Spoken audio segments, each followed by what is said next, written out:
एक विकसित, एक विकासशील देश, एक विकासशील शहर की, लेकिन ये विकास किस कीमत पर, इसके लिए हमें क्या भुगतान देना पड़ सकता है, इस बात का भी अंदाजा लगाना बहुत जरूरी है। नमस्कार दर्शकों, स्वागत आप सभी का के न्यूज के इस खास कार्यक्रम में। आपके साथ मैं हूं ऐश्वर्या और मैं खड़ी हूं राजधानी लखनऊ में फन मॉल के ठीक सामने, जहां मेरे पीछे आप एयर क्वालिटी इंडेक्स को देख पा रहे हैं।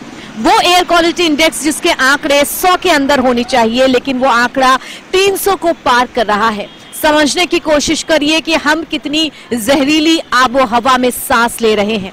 वो हवा जिसके बिना हम 1 मिनट भी नहीं रह सकते, वो वायु प्रदूषण जिसे अगली महामारी करार दिया जा रहा है, उसी वायु को हम लगातार इतना ज्यादा प्रदूषित करते जा रहे हैं कि लगातार खबरों में, अलग अलग तरीके के सर्वेस में इस तरह के आंकड़े छपते हैं कि उत्तर प्रदेश के 3 शहर भारत के 5 सबसे प्रदूषित शहरों की सूची में शामिल हैं। ऐसे में वायु प्रदूषण, उसको रोकना कितना ज्यादा जरूरी है, हम क्या क्या कारगर उपाय, क्या क्या कारगर कदम इसके लिए उठा सकते हैं, इसी पर चर्चा करेंगे आज। वायु प्रदूषण को समझने की कोशिश करेंगे। बने रहिए हमारे साथ इस खास कार्यक्रम।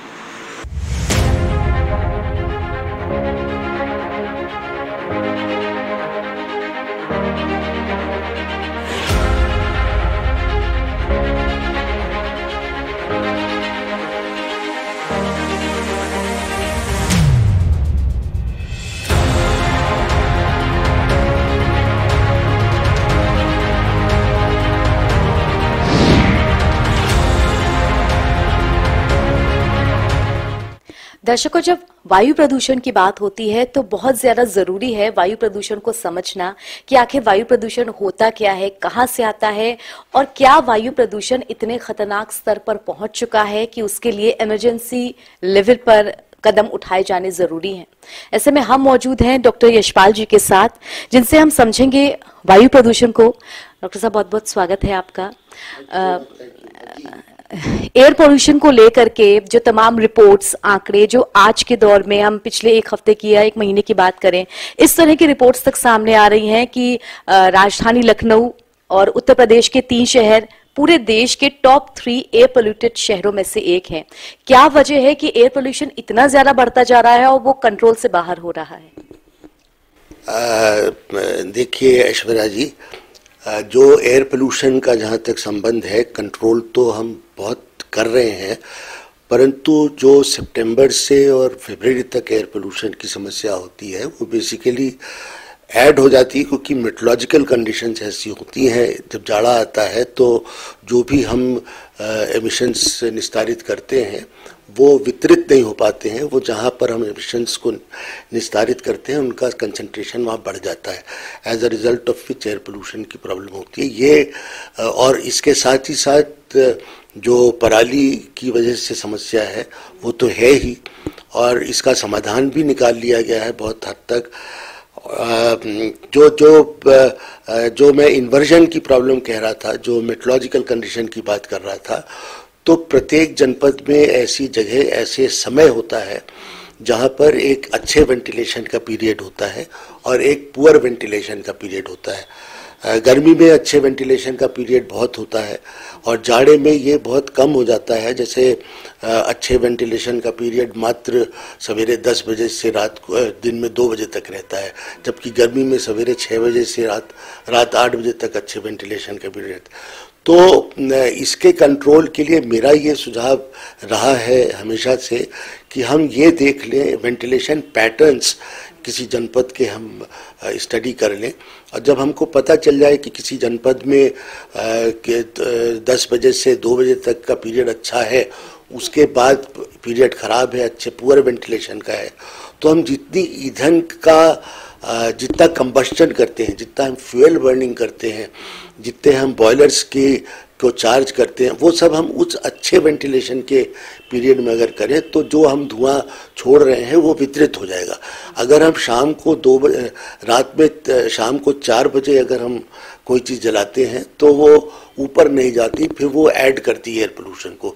ऐसा नहीं है कि अगस्त में एयर पोल्यूशन के जो सोर्सेज थे और जो सितंबर में एयर पोल्यूशन के सोर्सेज हैं उनमें कोई अंतर हुआ हो। गाड़ियां भी वही हैं, आपकी इंडस्ट्रीज भी वही है, आपकी पब्लिक भी वही है। तो ये जब फर्क नहीं है तो यही सोचने की बात है कि आखिर ऐसा क्या है जिसकी वजह से सोर्सेज ऑफ पोल्यूशन वही होने के बावजूद भी हमारा इंक्रीमेंट हुआ है। तो दिस प्रूव्स दैट प्रॉब्ली हमारा जो इंक्रीमेंट हो रहा है वो ये थर्मल इन्वर्जन के कारण हो रहा है। और हमारा सुझाव जो है वो रेगुलेटर्स से यही है कि इस प्रकार की व्यवस्था करें कि जो भी जलाई जाएं चीज़ें वो अच्छे वेंटिलेशन के पीरियड का प्रयोग करके ही जलाई जाएं, और जो खराब वेंटिलेशन का पीरियड है उसमें उनको प्रतिबंधित कर दिया जाए। फॉर एग्जांपल हम ऑड इवन की बात करते हैं व्हीकल्स की, तो अच्छे वेंटिलेशन के पीरियड में तो हम सारी व्हीकल्स चलने दें, लेकिन अगर हम शाम को 4 बजे के बाद वो व्हीकल्स ऑड इवन कर दें तो शायद एम्बिएंट एयर क्वालिटी पे इम्पैक्ट हो। तो दिस एक ये सोल्यूशन लग रहा है। इंडस्ट्रियल पोल्यूशन का जहाँ तक सवाल है वहाँ पर सब समस्त इंडस्ट्रीज में व्यवस्थाएं कर ली गई हैं। कालांतर मतलब पिछले 30-35 साल से ऐसी व्यवस्था है कि अगर इंडस्ट्री नहीं संचालित कर रही है ठीक से तो, और अगर उसमें वायु प्रदूषण नियंत्रण की व्यवस्था नहीं लगी है तो उनको संचालित होने से रोका जाता है। तो इंडस्ट्रियल पोल्यूशन कंट्रोल की स्थिति तो ऐसी गंभीर नहीं है जहाँ पर लार्ज मीडियम इंडस्ट्रीज का सवाल है।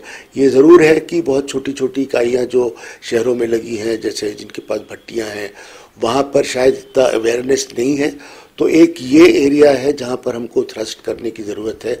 जो अनऑर्गेनाइज सेक्टर से पोल्यूशन हो रहा है, that of course we have to tackle, but organised sector से इंडस्ट्रियल पोल्यूशन में मेरे विचार में we have the government has done a good work.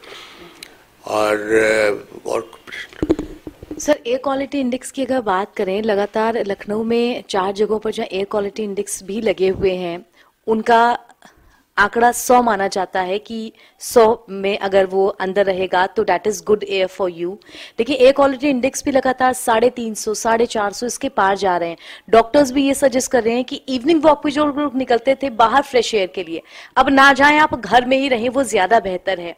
तो इस तरह की स्थिति पे पहुंच जाएंगे तो ये स्थितियां एस्थमेटिक पेशेंट्स या ब्रोंकाइटिक्स पेशेंट्स, इन सब के लिए भी बहुत ज्यादा खतरनाक हो जाएंगी। आप मानते हैं कि एयर पोल्यूशन इस वक्त इमरजेंसी लेवल पर है और इसे कंट्रोल करने के लिए तुरंत हमें कुछ कदम उठाए जाने चाहिए? मैं ज़रूर मानता हूं कि एयर क्वालिटी इंडेक्स बढ़ा हुआ है और एयर क्वालिटी इंडेक्स बढ़ने से स्वास्थ्य पर हानिकारक प्रभाव पड़ेगा और इसको कंट्रोल करने की आवश्यकता है।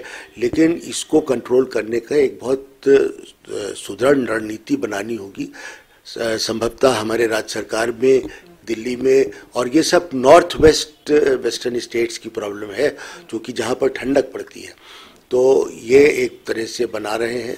पराली न जले इसकी व्यवस्थाएं बहुत अच्छी कर रहे हैं, ताकि वो उस वेस्ट से या तो गैस बना लें या पेपर बना लें या कुछ और व्यवस्था करके उसको रिसाइकिल यूज़ कर लें।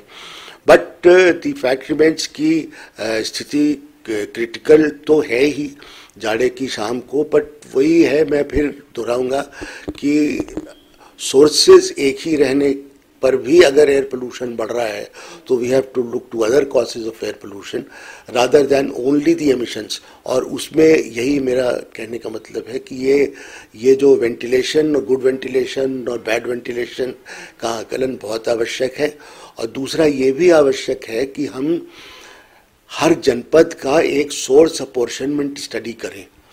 सोर्स अपॉर्चनमेंट स्टडी में ये होता है कि एक जनपद में कितनी इंडस्ट्री जो पोल्यूशन है, कितना वो इंडस्ट्री के वजह से है, कितना व्हीकल की वजह से है, कितना डोमेस्टिक की वजह से है, इसका आकलन बहुत आवश्यक है करना, ताकि पॉलिसीज हमारी उस हिसाब से होंगी। अगर हम देखते हैं कि लखनऊ में व्हीकल से ज़्यादा पोल्यूशन है तो फिर हम अपना सारा स्ट्रेंथ जो है व्हीकल पे लगाएंगे। अगर हम देखते हैं कि कानपुर में इंडस्ट्री की वजह से ज़्यादा पोल्यूशन है तो हमारा रेगुलेशन का ज़्यादा फोकस फिर वहाँ चला है, so that we can utilise our resources in a more sustainable manner. हमारे पास रिसोर्सेज कम हैं, पोल्यूशन कंट्रोल बोर्ड्स हैं, उनके पास स्टाफ कम है, हर जगह नहीं हर समय पहुंच सकते हैं। तो इसलिए ये और आवश्यक है कि हम जान लें कि हमको कहाँ पर हथौड़ा मारना है। This is very important. उसमें मेट्रोलॉजिकल फैक्टर्स हैं, उसमें एमिशन फैक्टर्स हैं, उसमें डोमेस्टिक फैक्टर्स हैं, उसमें होटल्स हैं, उसमें रेस्टोरेंट्स हैं, उसमें रोड साइड इटरीज हैं, जो सड़क पे most of these people are using gas, but इसका असेसमेंट बहुत ज़रूरी है, ये करना ज़रूरी है। प्रकृति से हमको स्वच्छ हवा, साफ वायु, ये सब चीजें मुफ्त में मिली। धरती माँ इन सब चीजों का कोई मोल नहीं मांगती, लेकिन वो मानव जाति ही है जो ये जानने के बावजूद भी कि अगर ये सब चीजें नष्ट होंगी या दूषित होंगी तो हमारा अस्तित्व भी इस धरती पर नहीं रहेगा, इन सब चीजों को लगातार दूषित किए ही जा रही है। वायु प्रदूषण से हर साल लगभग 88 लाख लोगों की मौत होती है। साथ ही एक आम इंसान की, एक व्यक्ति की उम्र की प्रत्याशा भी लगभग 3 साल घट जाती है। छोटे छोटे बच्चों को तमाम तरीके की सांस संबंधी समस्याएं हो रही हैं जो कि पहले नहीं देखी जाती थी। ऐसे में वायु प्रदूषण एक महामारी, एक भयंकर बीमारी के रूप में हम सबके सामने आ रहा है। हमारे इस खास कार्यक्रम में फिलहाल एक छोटे से ब्रेक के लिए रुक रहे हैं, लेकिन ब्रेक के उस पार भी हमारा यह खास कार्यक्रम जारी रहेगा।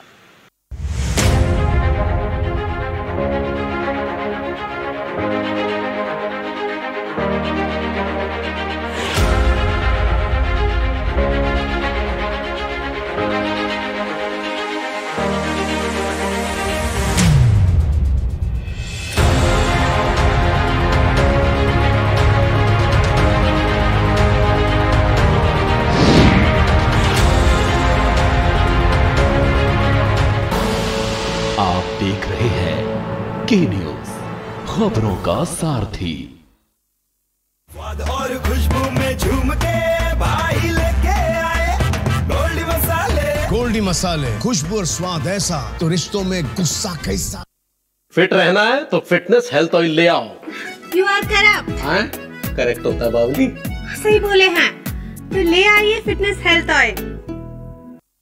खुदी को आजमाया है तो ये अंदाज आया है, खुदी को आजमाया है तो ये अंदाज आया है।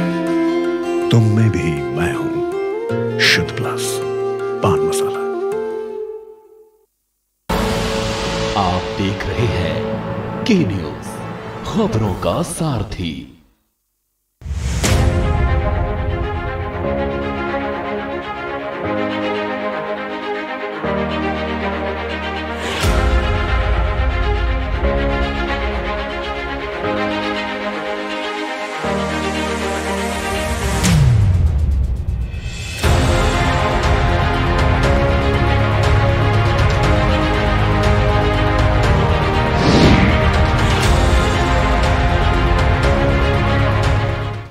दर्शकों, ब्रेक के बाद स्वागत है आप सभी का वायु प्रदूषण पर हमारे इस खास कार्यक्रम में। वायु प्रदूषण जिसे अगली महामारी के रूप में देखा जा रहा है, तमाम दुनिया भर के डॉक्टर्स और साइंटिस्ट इस बात को लेकर के चेतावनी दे चुके हैं कि अगली महामारी किसी न किसी तरह वायु प्रदूषण के रूप में ही सामने आएगी। लंग से जुड़ी समस्याएं, कुछ वक्त पहले, कुछ साल पहले स्वाइन फ्लू के रूप में भी एक महामारी हम सब के सामने आई थी जिस पे काबू पाया गया। अब कोविड-19 जो भी लंग रिलेटेड डिसीज यानी कि फेफड़े श्वसन तंत्र संबंधी समस्या है। ऐसे में एयर पोल्यूशन से किस तरह की बीमारियां हो सकती हैं, किस किस तरह से इन बीमारियों से बचा जाए, क्या क्या प्रिकॉशंस लेने की जरूरत है, ये सब जानने के लिए आइए चलते हैं डॉक्टर शितांशु के पास और जानते हैं।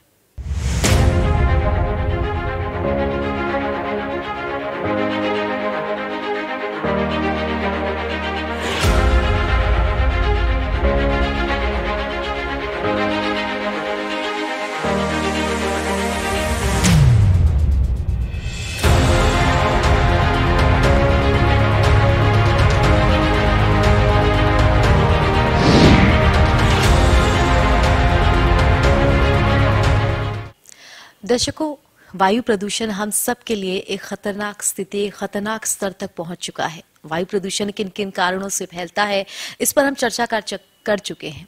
लेकिन वायु प्रदूषण से क्या क्या बीमारियां होती हैं, लोगों को क्या क्या नुकसान उठाने पड़ते हैं, जिसे अब घातक नुकसान कहते हैं, इन सब बातों पर चर्चा करने के हमारे साथ डॉक्टर शितांशु श्रीवास्तव जी मौजूद हैं। डॉक्टर, बहुत बहुत स्वागत है आपका। वायु प्रदूषण के लिए हम कहते हैं कि हवा एक ऐसी चीज है कि अगर 1 मिनट भी हमने नहीं ली तो हमारा खेल खत्म। हम वायु के बिना 1 मिनट से ज्यादा नहीं रह सकते हैं। ऐसे में उसी हवा को हम लगातार प्रदूषित कर रहे हैं, लगातार पल्यूट कर रहे हैं। कौन कौन सी ऐसी मेजर बीमारियां आती हैं वायु प्रदूषण के कारण, खासतौर से सर्दियों में आप जो देखते हैं? देखिए, आपका ये जो प्रश्न है और इसके बारे में जो जागरूकता है बहुत ही इम्पोर्टेंट है, क्योंकि हम सब जानते हैं कि एयर क्वालिटी इंडेक्स या एयर पोल्यूशन, आप अगर अभी एक लेमैन टर्मिनोलॉजी में अगर हम बोलें एयर पोल्यूशन, ये इसकी मात्रा दर बहुत बढ़ गया है अगर हम ये मान के चलें। और इसका क्या पैरामीटर, इसको कैसे मापा जाता है एयर पोल्यूशन को, तो उसका क्या होता है, एयर क्वालिटी इंडेक्स उसको कहते हैं। तो एयर क्वालिटी इंडेक्स अगर खराब होगा, जैसा एक समझ में आता है कि अगर खराब हुआ तो डेफिनेटली उसका खराब असर होगा, अगर अच्छा हुआ तो अच्छा असर होगा। और ये बहुत दुख के साथ मुझे कहना पड़ रहा है कि एयर क्वालिटी इंडेक्स दिन प्रतिदिन अच्छा नहीं हो रहा है, बट खराब ही हो रहा है। और हमारे लखनऊ शहर का भी एयर क्वालिटी इंडेक्स पुअर में ही आता है, पुअर या वेरी पुअर में आता है। 100 से ऊपर कहते हैं कि एयर क्वालिटी इंडेक्स पुअर होता है, तो हमारे लखनऊ का air quality index daily change होता है। उसका डेली एक जो आंकलन है वो आता है विभाग से, तो और न्यूज़पेपर्स में और कई जगह ये इसका वो भी होता है कि एयर क्वालिटी इंडेक्स आज का क्या है या कल का क्या रहा, तो वो एक बहुत पुअर श्रेणी में आता है, पुअर एयर क्वालिटी इंडेक्स।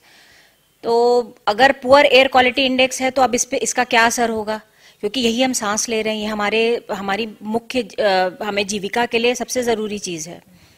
तो अगर एयर क्वालिटी इंडेक्स खराब हुआ तो सबसे ज़्यादा असर बच्चों पे होगा, बुजुर्गों पे होगा।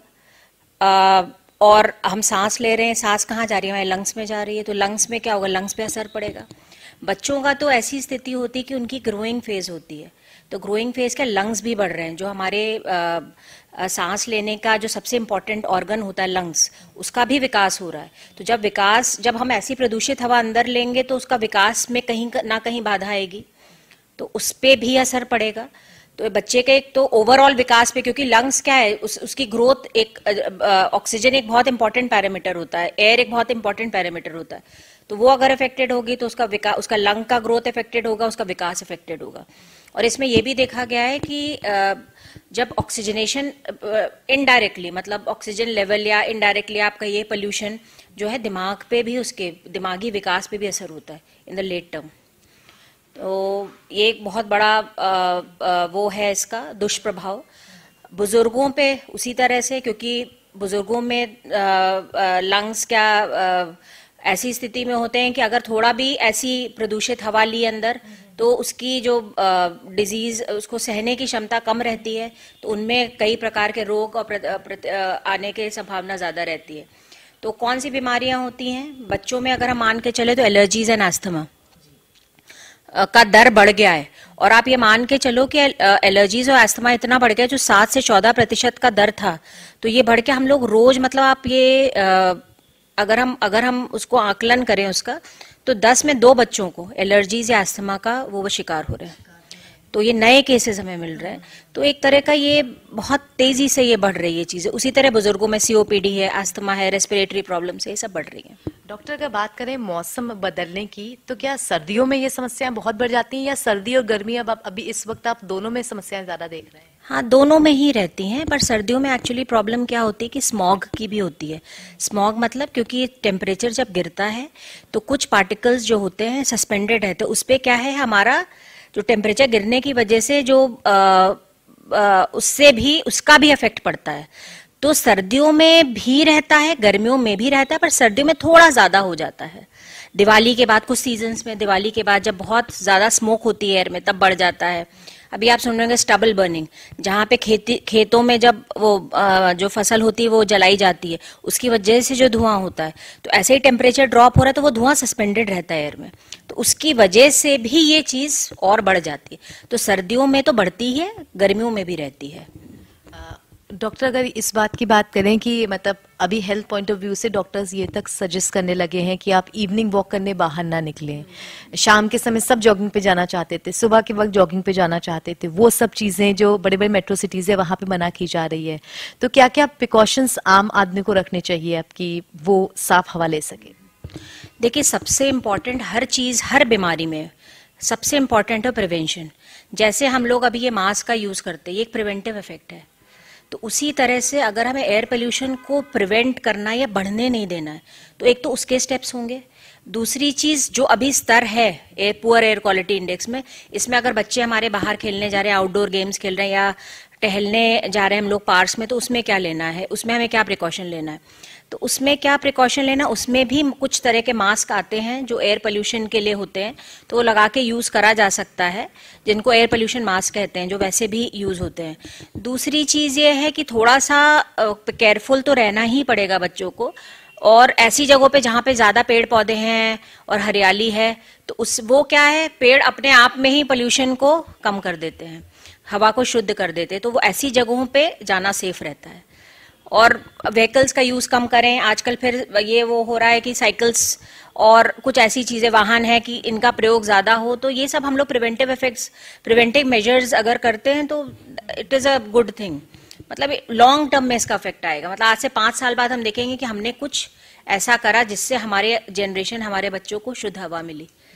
हाँ डॉक्टर, इस चीज का फ्यूचर आप क्या देखती हैं? जैसे एयर पोल्यूशन हम जितने लेवल तक बढ़ा चुके हैं, एक वो चीज की हवा को हम पोल्यूट कर चुके हैं, हवा उतनी ही है हमारे पास और जनसंख्या हमारी लगातार बढ़ रही है, तो प्रति व्यक्ति जो उसकी सांस लेने के लिए शुद्ध हवा है वो लगातार घट रही है। फ्यूचर आप इस चीज का क्या देखती हैं? देखिए, ये बहुत ज़रूरी प्रश्न है कि हमें क्या करना है इसके लिए, क्योंकि हमें पता ये प्रॉब्लम है, पर हम सबको ये प्रयास करना चाहिए कि इसको कैसे प्रिवेंट करें। तो सबसे इम्पोर्टेंट है जागरूकता। अगर सब में ये जागरूकता होगी कि हमें क्या क्या चीज़ें हम कर सकते हैं, तो वो एक बहुत इंपॉर्टेंट स्टेप है। सेकेंड स्टेप ये है कि इंडोर पोल्यूशन भी उतना ही इम्पोर्टेंट है जितना आउटडोर। तो इंडोर पोल्यूशन में हम क्या है, अगर हम जिस हवा में सांस ले रहे हैं, इतने सारे केमिकल्स और सस्पेंडेड रह सकते हैं पार्टिकल्स, कारपेट्स हैं, पर्दे हैं, उनमें हाउस डस्ट माइट्स होते हैं, उसकी वजह से पोल्यूशन होता है इंडोर। तो ये सब प्रिवेंट करने के लिए पहले प्रिवेंटिव एस्पेक्ट्स है। दूसरी चीज पेड़ पौधों का प्रयोग। सबसे अच्छी चीज जो हमारे पास है, कुछ ऐसे प्लांट्स होते हैं जो अगर हम 4-5 प्लांट, वो एक एयर प्योरीफायर से भी ज्यादा इफेक्टिव होती है। तो स्पाइडर प्लांट, बहुत सारे तरह के प्लांट्स होते हैं, तो वो आप इंडोर भी लगा सकते हैं, बाहर के प्लांट्स भी वही करते हैं। तो अगर हम ये सब प्रोएक्टिव स्टेप्स लेते रहें, अगर हमें पता हो कि हमें आसपास हरियाली रखनी है, अपने घर के अंदर कुछ चीजें जो हैं, जो हमें कारपेट्स का प्रयोग कम करना या उसको भी धूप दिखाना, पर्दों का, कर्टन्स का प्रयोग कम हो, क्योंकि उन सब से जो डस्ट रहती है उसमें भी पोल्यूशन की मात्रा बढ़ जाती है। तो ये सारी चीजें अगर करेंगे तो क्यों नहीं कोई प्रॉब्लम हम सॉल्व कर सकते हैं।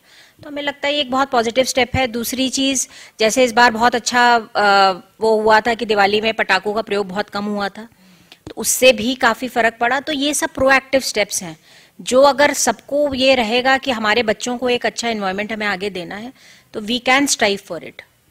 जागरूक नागरिक बनिए, वायु प्रदूषण से बचिए। हम सब की है ये जिम्मेदारी, प्रदूषण मुक्त हो दुनिया हमारी। दर्शकों, ऐसे कोटेशंस, ऐसे नारे, ऐसे स्लोगन्स आपने, हमने, सबने अपने आसपास जरूर देखे, पढ़े और नुक्कड़ नाटकों में या उन सबको समझा होगा। लेकिन समझने वाली बात यहाँ पर यह है कि कितनी हम अपनी जिम्मेदारी समझते हैं अपने समाज के प्रति, अपने देश के प्रति, अपनी दुनिया के प्रति, वायु प्रदूषण को लेकर के। एक ऐसे समय में जब ये कहा जा रहा है वायु प्रदूषण ही दुनिया में अगली महामारी का रूप ले सकती है, एक ऐसे समय में जब इस तरह की खबरें आती हैं कि भारत के 10 सबसे प्रदूषित शहरों में से 3 उत्तर प्रदेश के हैं, ऐसे में वायु प्रदूषण को लेकर के वो स्वच्छ हवा जिस पर हमारा हक है और हम उसे अपनी आने वाली पीढ़ियों को भी दे करके जाएं, इसके प्रति हम कितने सजग हैं, ये अब समझने का वक्त आ गया है। इसलिए उम्मीद करती हूँ कि हमारे इस पूरे एपिसोड के जरिए थोड़ी सी जागरूकता हम सब में भी आई होगी इस बात को लेकर के कि वायु प्रदूषण में अपनी भागीदारी कम से कम रखें। फिलहाल मुझे इजाजत दीजिए, अगले हफ्ते फिर होगी आपसे मुलाकात एक नए विषय के साथ जो कि आपसे, हमसे, हमारे समाज से जुड़ा होगा। इजाजत दीजिए। कैमरा पर्सन रियाज के साथ ऐश्वर्या, के न्यूज़ के लिए।